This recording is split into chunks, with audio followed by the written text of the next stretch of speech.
Hello. Hello. Boleh tapi dia ni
hello.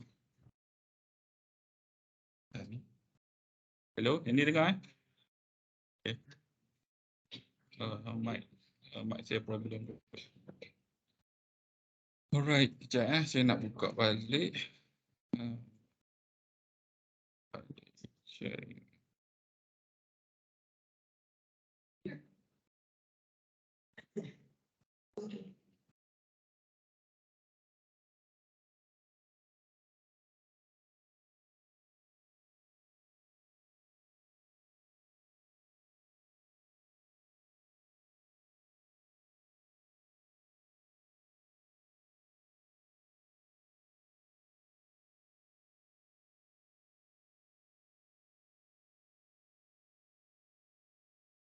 Okay.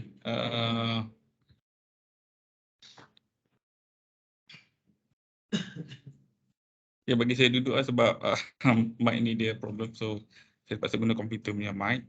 So basically storage is another AWS core service category lah. Some broad categories is like EBS, EFS, S3 and S3 Glacier.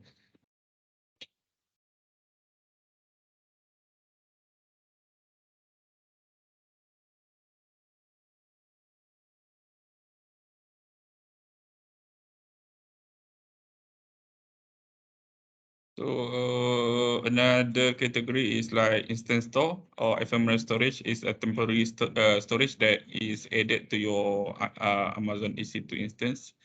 Then another is Amazon EBS, yang ni untuk persistent mountable storage that can be mounted as a device to Amazon EC2 instance. So bila kita ada compute EC2, so kita nak attach storage, kita boleh guna EBS. So yang lain boleh mute kan? Okay. And Amazon EFS is a shared file system that multiple Amazon EC2 instance can mount at the same time.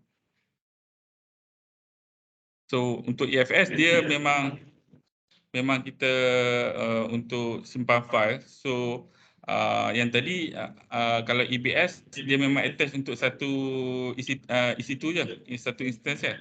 So EFS ni multiple EC2 boleh connected untuk ambil data daripada EFS. And then another is Amazon S3 is a persistent also storage where each file becomes an object and is available through a uniform resource located URL. it can be accessed from anywhere. So dia jadi macam storage, network storage lah. Okay. Dia ada IP address, dia ada URL untuk kita connected to it. Bila kita setting lah, kita set. And then you guys can clearly hear my voice ke tak? Kan nak dengar sorak-sorak. Dengar clear tak? Clear. Yes. Thanks. So Amazon S3 Glacier is for cold storage. Okay.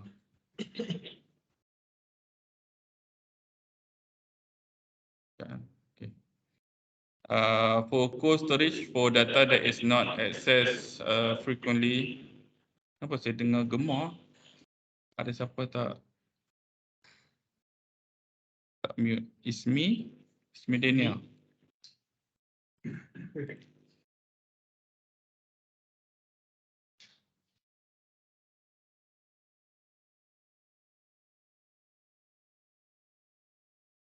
So Amazon S3 Glacier is for cold storage for data that is not accessed frequently. For example, when you need a long-term data storage for archival or compliance reasons. So macam dia kata macam servis ni pun penting juga. Ada setengah data tu kita tak perlu tiap-tiap hari kita access, tapi dia macam penting. Contohnya regulation ke apa semua kita kena simpan. Macam kamu simpan dalam hard drive kamu lah. Kalau ada satu drive yang kamu tak biasa guna, so kamu simpan je kat situ. So dalam case ni, dia introduce satu storage. Sebab storage ni kena bayar. So bila data moving dan sebagainya kena bayar. So basically, storage ni dia introduce untuk kita simpan lama. So kadang-kadang kita perlukan data tu. So dia punya payment dia, bayaran dia murah lah untuk guna benda tu.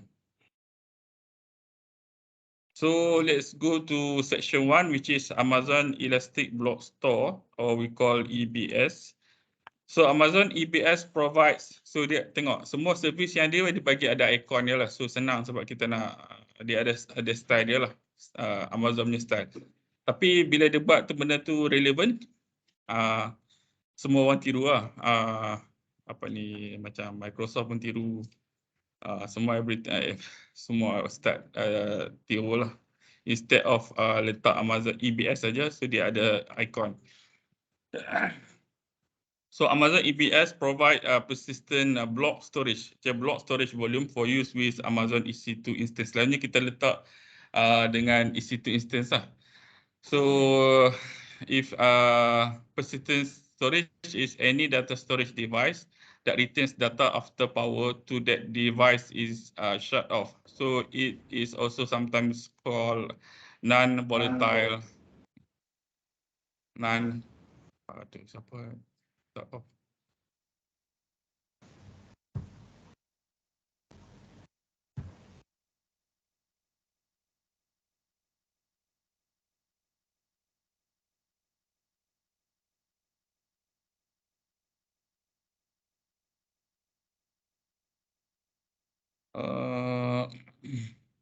so EC2 ni dia processor, so dia kena letak macam satu storage untuk dia untuk simpan data. So bila kita offkan EC2 tu, dia dalam pending shutdown pending dan sebagainya. So data-data yang penting disimpan dalam EBS lah.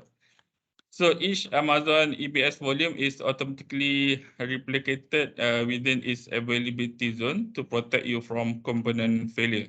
It is designed for high availability and durability, and Amazon EBS volumes provide consistent and low latency performance that is needed to run your workloads. So with Amazon EBS, you can scale your usage up or down within minutes while paying a low price for only what you provision. So dia macam data cache lah. Dalam komputer kita ada cache kan. So dia pun macam tu lah, tapi dia untuk processing lah. Sekarang dia akan attach dengan EC2. EC2 akan proses apa yang kita nak buat untuk application kita. And data yang dia dah proses atau data yang nak diproses, dia akan kita simpan dalam EBS. So what happens if you want to change one character in 1 GB file with block storage? So you change only the block that contains the character with object storage. The entire file must be updated. Okay. One critical difference between some storage type is whether they offer block level storage or object level storage. This difference has a major effect on throughput, latency, and cost of your storage solutions. And block storage solutions are typically faster and use less bandwidth, but they can cost more than object level storage. So dalam EBS block storage, so bila ada benda penting dia perlu fast processing, especially macam CPU tu laju untuk process something, so dia perlu simpan dan dia perlu simpan extract data tu laju. So we use block storage lah instead of object storage. Object storage macam S3 lah. S3 ni macam kita request, kita tunggu dia sampai lah. So a little bit different technology. But it will be useful according to our needs or our application needs. So Amazon EBS enables you to create individual storage volume and attach them to an Amazon EC2 instance. And Amazon EBS offers block level storage where its volumes are automatically replicated within its availability zones. And Amazon EBS is designed to provide durable, detachable block level storage, which is like an external hard drive. So, kenapa pentingnya duplication? Penting, sangat penting. Bila komputer kita kadang-kadang hang kan, ataupun handphone kita selalu hang. Macam kita tak apalah, kita just tekan reset sebab kita kadang tak penting pun. Tapi untuk company, enterprise level ni dia memang penting. Data tu kadang data bukan data dia, data customer. So dia tak boleh hilang data tu sebab dia nak proses. Contohnya kadang-kadang dia melibatkan financial. Yang kedua melibatkan reputation. Contohnya kalau kamu kata Android ni, contohnya Android ni kalau ada banyak hackers masuk kan, senang hackers nak ni, tentu kamu tak beli Android phone, kamu beli iPhone kan contoh. That reputation memang cost. Financial contohnya macam company insurance, financial, kamu dah masukkan dia dapat, contohnya dia dapat commission bulan ni patutnya 1,000 tapi dia orang tak ada nak bayar kamu 1,000 ataupun late payment sebab data hilang. So kalau seorang tak apa, kalau beribu, berpuluh ribu, berjuta kan. So memang critical. So everything dalam enterprise level ni mesti ada duplicate. Kalau data storage dia akan duplicate. Dia kata dalam availability zone lah. Bermaksud contohnya kalau dia duduk kat Malaysia punya availability zone, kan satu region dia ada 2-3 availability zone. Contohnya satu availability zone tu ada contohnya dekat Unimap. So dalam data center ni dia akan duplicate storage yang lain. Benda yang sama tapi dia duplicate. Nampak macam rugi. Tapi enterprise level memang dia sampai level tu supaya macam tadilah, bila jadi memang dia tak boleh accept. So dalam network pun sama, dia ada duplicate ataupun dipanggil redundant.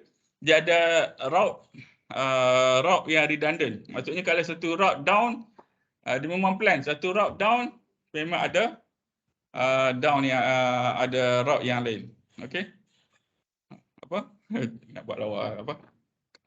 Kuih down. Kuih down. Okay? So memang dalam interface level memang macam tu. Daripada storage dia akan duplicate, network dia akan redundant. Okay. So for this reason, they can be used to run a database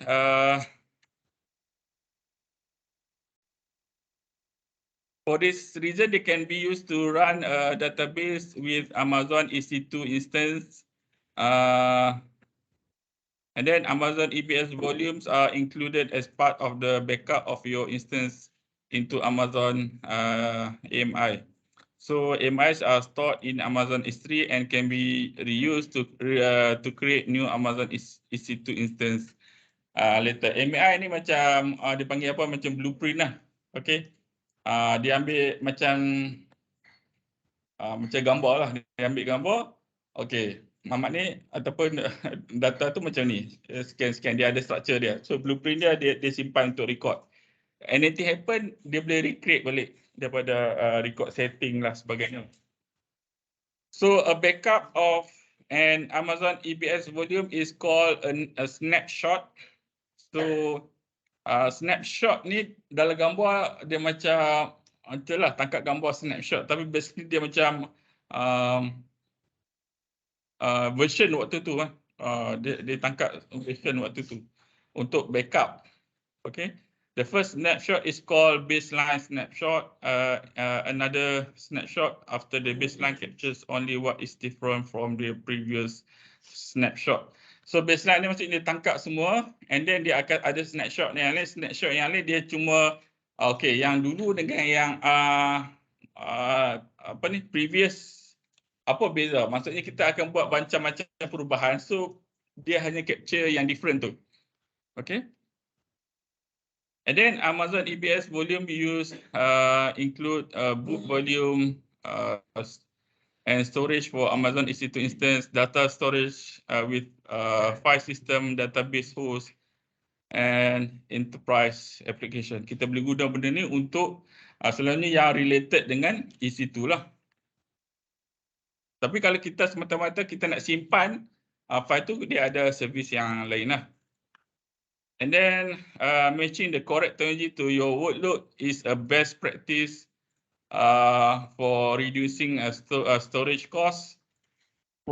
Provision IOPS SSD backed by Amazon EBS volume can give you the highest performance. However, if your application doesn't require or won't use performance that high, general purpose SSD usually sufficient. Okay, kita tengok option yang dia bagi. Contohnya dia macam tu lah. Dia EBS ni macam hard drive lah. Dia punya karakteristik pun walaupun dia tukar daripada physical kepada digital, dia tetap guna konsep yang sama macam hard drive. Contohnya kan, dalam kes ni antara SSD dengan HDD yang mana laju? SSD kan? SSD. So dalam kes ni kalau kamu perlukan laju, processing laju, kamu boleh ambil yang jenis SSD.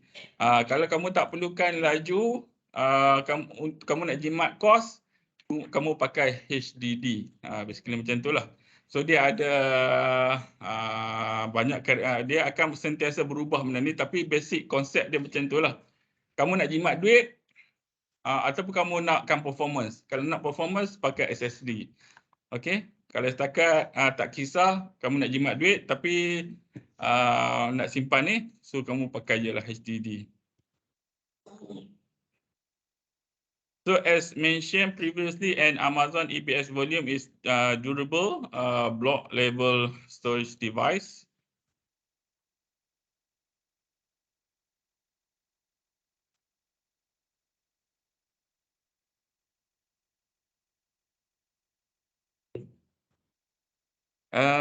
As mentioned previously, an Amazon EBS volume is a durable block level storage device that you can attach to single EC2.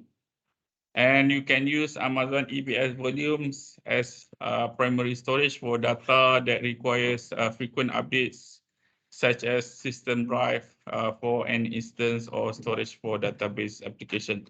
And you can also use them for throughput intensive application that perform continuous disk scan. And Amazon EBS volumes persist independently from the running life of an EC2. Use case for EBS vary by the storage type used and whether you are using general purpose of provision IOPS. So macam tadi, basically EBS ni memang kita attach untuk buat processing. Dia akan attach dengan EC2. Cuma dia depends untuk kamu lah. Kamu nak guna untuk data yang laju ataupun kamu setakat nak buat processing yang biasa yang not real time ataupun lambat pun tak apa. So dia ada beberapa karakteristik dalam tu lah. And macam biasa kalau makin laju, makin hebat dan sebagainya, dia akan dari segi kos dia akan bertambah lah. So to provide an even higher level of data durability, saya ulang sekali lagi yang bila kita attach this data, dia independent dengan EC2. Bila EC2 ni down ataupun dia buat processing, dia tengah shutdown ke reboot dan sebagainya, data yang kita tu dia simpan, dia tak hilang. Berbanding dengan instance store tu, dia ada satu ni yang dipanggil instance store untuk simpan data juga. Tapi kalau instance store tu kalau kita attach pada EC2, dia boleh buat operation macam EBS juga. Cuma bila EC2 down ataupun reboot sebagainya, data semua tu akan hilang. Tapi dia murah lah. So Amazon EBS enables you to create point-in-time snapshot of your volumes, and you can recreate a new volume from a snapshot at any time. So you can also share snapshots or even copy snapshot to different AWS region for even greater disaster recovery protection. So snapshot copy lah ataupun dipanggil macam backup lah. Okay, backup. So then dia kata simpan tu maksudnya apa? Dia simpan dekat region yang lain. Contohnya kalau region tu ada apa-apa kan, terbakar ke data center ataupun panggil earthquake dan sebagainya. So anything happen, dia ada backup dah sana. Ataupun dekat data center tu problem. So ada error. So dia boleh ambil daripada tempat lain untuk recreate balik data.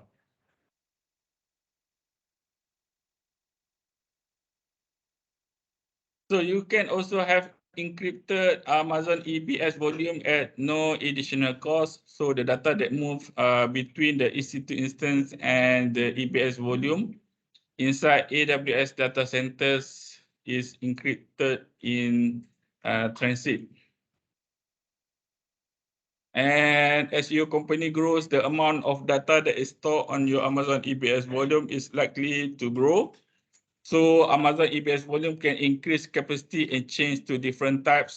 So you can change from HDD to SSD.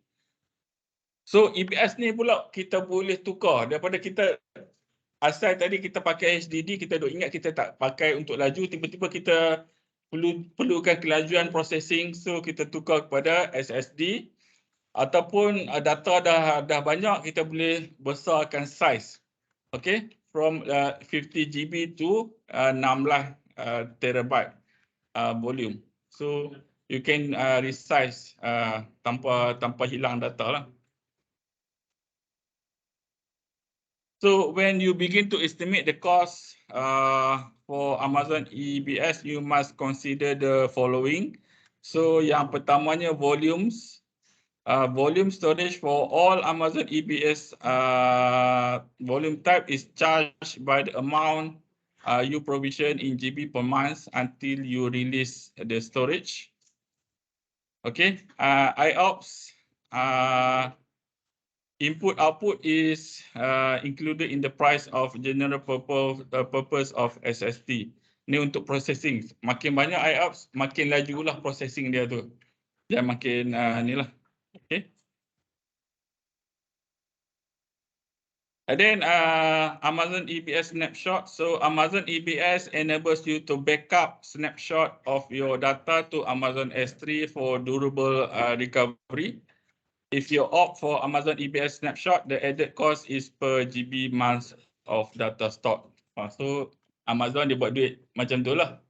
So data orang, so dia bagi servis untuk backup daripada AWS, kita buat backup, kita hantar ke S3. Okay, bila anything happen, kita boleh patah balik, kita ambil yang latest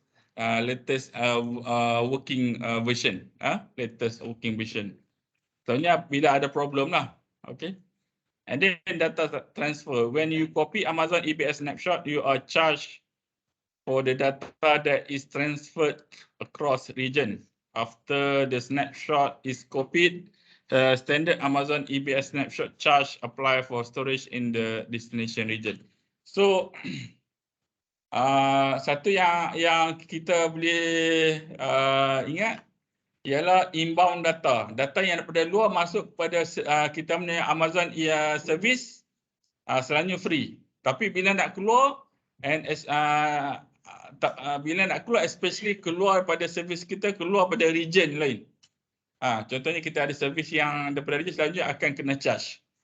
Okay. Tapi ada tempat di mana dalam contohnya antara EC2 dengan EC2, walaupun inbound outbound dia free lah.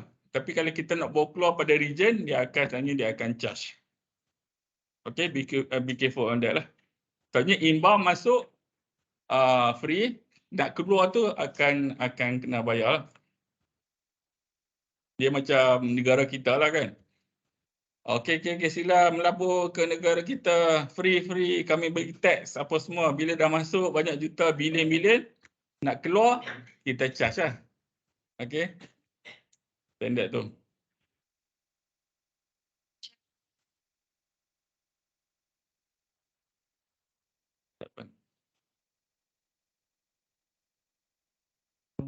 Tolong on kan saya punya ni. Saja. Ada.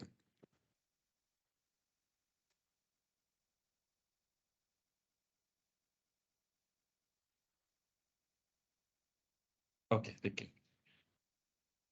Alright. Let's go to next. So ada lab 4 nanti kamu buat. So apa lab 4 ni buat? Ialah this lab is designed to show you how to create an EBS volume. After you create the volume, you will attach the volume to an Amazon EC2 instance and then configure the instance to use a virtual disk. Create a snapshot and then restore from the snapshot. Okay? Memang cantiklah lab dia tu. Memang apa yang kamu belajar, dia akan suruh kamu buat. Okay? Practice buat sendiri.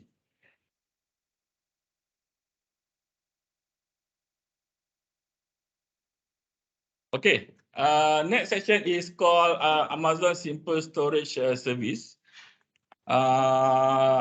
And companies, enterprise need the ability to simply and securely collect, store, analyze their data on a massive scale. So Amazon S3 is object storage.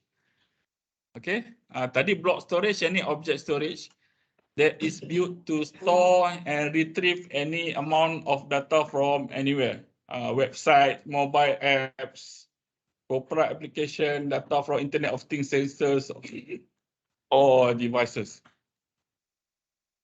So Amazon S3 is object level storage, which means that if you want to change a part of a file, you must make the change and then re-upload the entire modified file.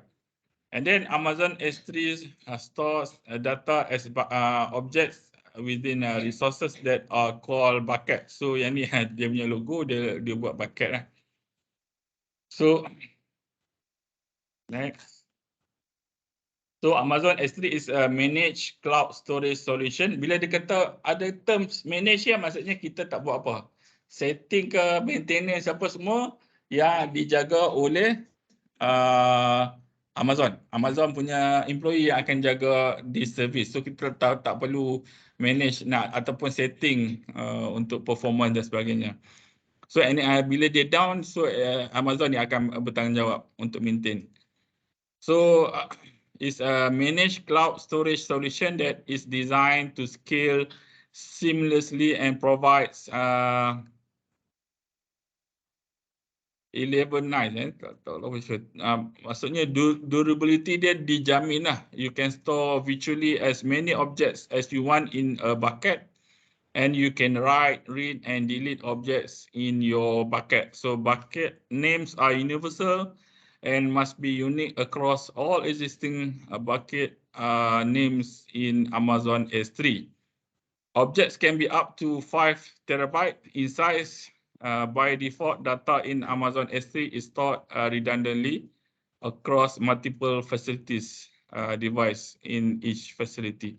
So basically, so bila kita ada storage ni, kita bayarlah. Kita letak sikit, dia akan jadi sikit lah store bucket kita tu S3 ni. Tapi bila ada banyak, dia akan berkembang ikut kita punya data. Kita tak perlu risau nak tambah storage dan sebagainya. Dia organically berkembang ikut kita punya data. And the data that you store in Amazon S3 is not associated with any particular server, and you do not need manage any infrastructure yourself. So kita tak boleh lah dia duduk kat mana kan. Sebab dia akan automatically managed by AWS, dan setiap benda yang kita simpan dia akan replicate itself. It should be guaranteed lah, tak hilang, insyaAllah. So you can put as many objects into Amazon S3 as you want, and Amazon S3 holds trillions of objects, regularly peaks at millions of requests per second. So object can be almost any data files such as images, videos, or server logs. So because Amazon S3 supports objects as large as several terabyte in size, you can even store database snapshots as objects. Yang tadi kita belajar EBS, kita nak simpan dia punya record, kita boleh letak dalam S3. So Amazon S3 also provide low latency access to the data over the internet by hypertext, HTTP or HTTPS. Sekarang ni banyak HTTPS, tapi kita boleh guna HTTP. Macam tadilah dia boleh access by universal. Dia macam dia punya nama tu satu dunia unik. Dia akan kamu tengok lah nanti dia punya tu unik. So kamu boleh access macam kita access website kita lah. You can retrieve data anytime from anywhere. You can also access Amazon S3 privately through virtual VPC endpoint, and then you get fine-grained control over who can access your data using AWS identity, IAM policies, S3 bucket policies, and so on. So by default, none of your data is shared publicly. You can also encrypt your data in transit and choose to enable server-side encryption on your objects. So you can access Amazon S3 through web-based AWS management console, guna API or SDK, or third-party solution that use API or SDK. So basically nak simpan semua everything yang digital lah dalam ni. Kamu nak simpan apa-apa, kamu boleh simpan, dan kamu boleh access melalui tiga macam tadi, melalui SDK, API. Tanya untuk application lah, kita access melalui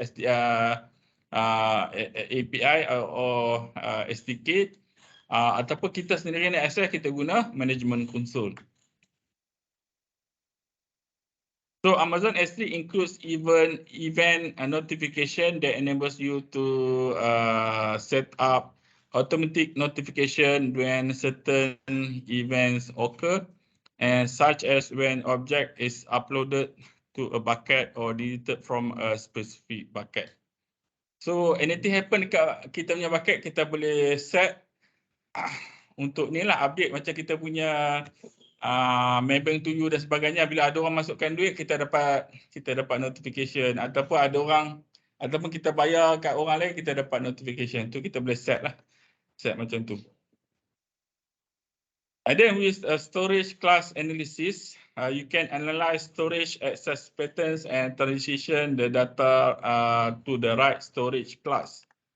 The Amazon S3 Analytics feature automatically identifies the optimal life cycle policy to transition less frequent access storage to Amazon S3 standard infrequent access and so on. So dia dalam S3 bukan dia ada macam-macam jenis supaya dia punya bayaran tu lain. Okey, benda yang selalu kita guna, selalu masuk keluar dia akan letak dalam nanti kita tengok servis dia kan. Yang tak selalu kita guna dia akan masukkan dalam servis storage service yang lain. Okay, Amazon S3 offers a range of object level storage clusters that are designed for different use case. As a standard, S3 standard, designed for high durability, availability and performance object storage. Yang ni untuk yang nak yang laju. So and ada lagi S3 Intelligent Tiering. The Amazon S3 Intelligent Tiering storage class is designed to optimize cost by automatically moving data the most cost-effective access tier. So yang ni, dalam kes ni, dia akan automatic check data mana yang selalu guna akan masuk dalam standard, data mana yang selalu guna dia akan masuk dalam infrequent ataupun data yang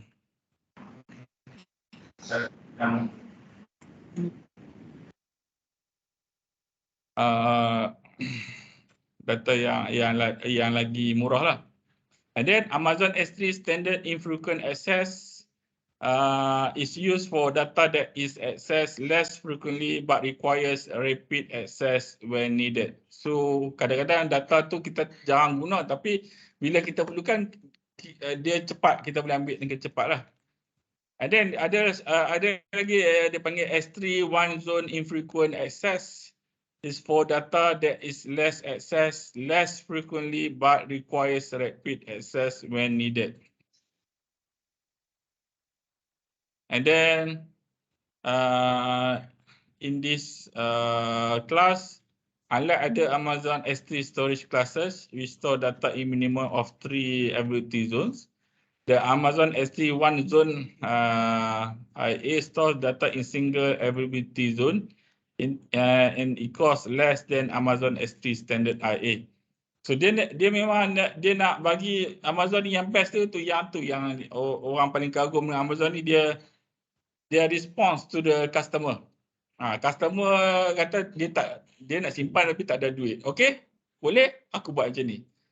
Okey, ada yang kata aku ada duit tapi nak cepat. Boleh aku buat macam ni. So memang dia punya ni based on apa yang kita perlukan.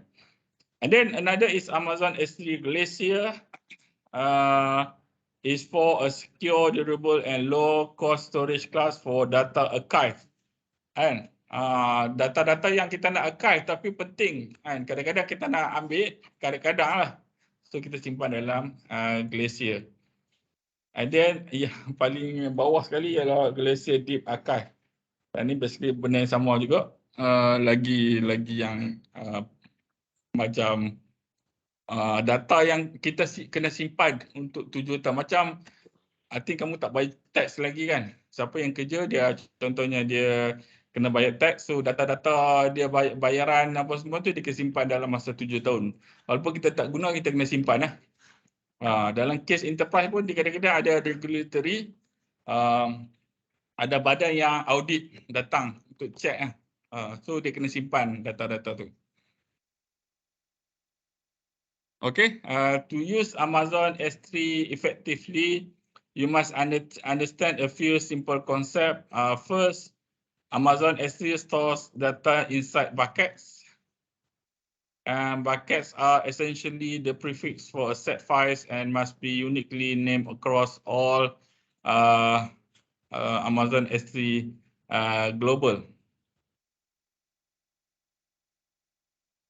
So in the example, Amazon S3 was used to create a bucket in Tokyo region, which is identified within AWS formally by its region code AP Northeast 1. Contohnya kita ada bucket dan nama dia ni mesti unik satu dunia. Satu dunia. So apa yang dia buat automatically dia macam letak S3 region dia kat mana AP Northeast. And then amazonaws.com/bucket name.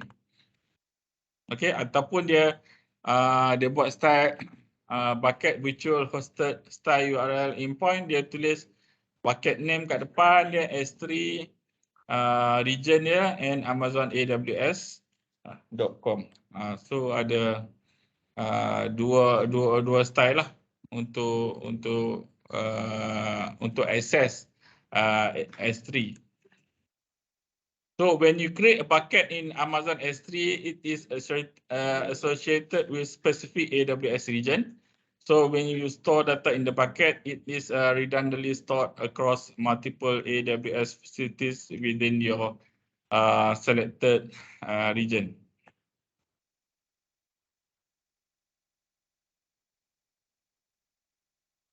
So Amazon S3 automatically manage the storage behind your bucket while your data grows.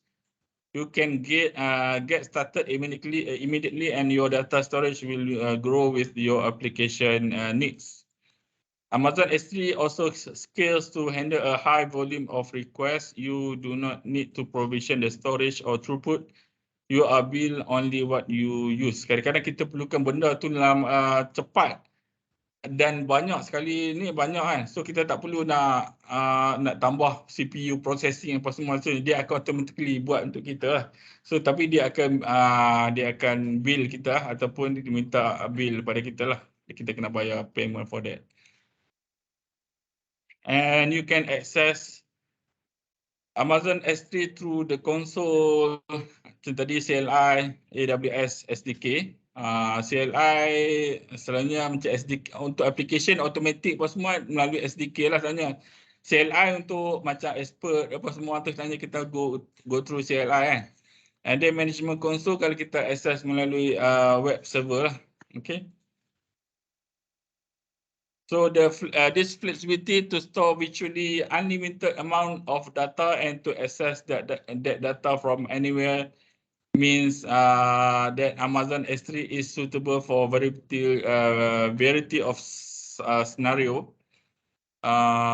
Macam for example storing application assets, static web hosting, backup and disaster recovery, staging area for big data, and macam-macam lagi lah. So banyak application based on our needs lah. Okay. Okay, Amazon S3 common scenario: backup, storage, provide data backup, application hosting. Maksudnya provide services and deploy, install and manage web application. Media hosting, build redundant, scalable, and high available infrastructure that hosts video, photo or music uploads and downloads. So macam-macam application yang kita ada dia boleh serve sebab dia connected through IP address, through IP address. And then dia ada software delivery, host your software application that customers can download. So dia boleh jadi macam biasa, kita letak barang itu orang dia boleh download.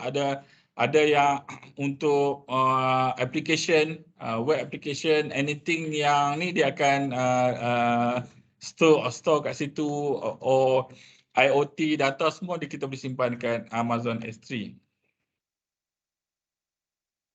With Amazon S3, specific costs vary depending on the region and the specific requests that were made. You pay only what you use, including gigabytes per month, transfer out of other regions, put, copy, post, list, and get requests. Okay. And you do not pay for transfer in to Amazon S3, transfer out from Amazon S3 to Amazon CloudFront or Amazon EC2 in the same region. Okay, ada dua.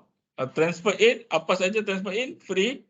Cuma nak transfer out tu ada yang free, iaitu bila daripada Amazon S3 pergi ke CloudFront, dia free, atau pergi ke Amazon EC2 in the same region, is free. So anything yang goes out from S3 kalau dalam the same region memang free, cuma bila dia keluar region memang selalunya akan kena bayar. Okay, and then when you begin to estimate the cost of Amazon S3, you must consider storage class type, yang keduanya amount of storage. Storage apa yang kita guna tadi, yang kita tengok yang awal tadi, and then berapa storage yang kita simpan dalam itu. Okay, and then request. The number or type of request yang kita ambil, get, put, copy, semua yang processing tu, yang tu pun dia akan kira untuk kita kena bayar. And then data transfer. Pricing is based on the amount of data that is transferred out of the Amazon S3.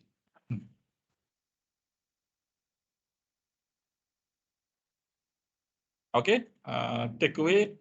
Amazon S3 is fully managed cloud storage service.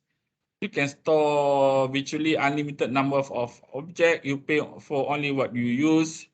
You can access Amazon S3 at any time from anywhere through URL, and Amazon S3 offers rich security controls. Okay, I think kita untuk hari ini kita sampai sini. Kita prepare untuk midterm. So, kejap.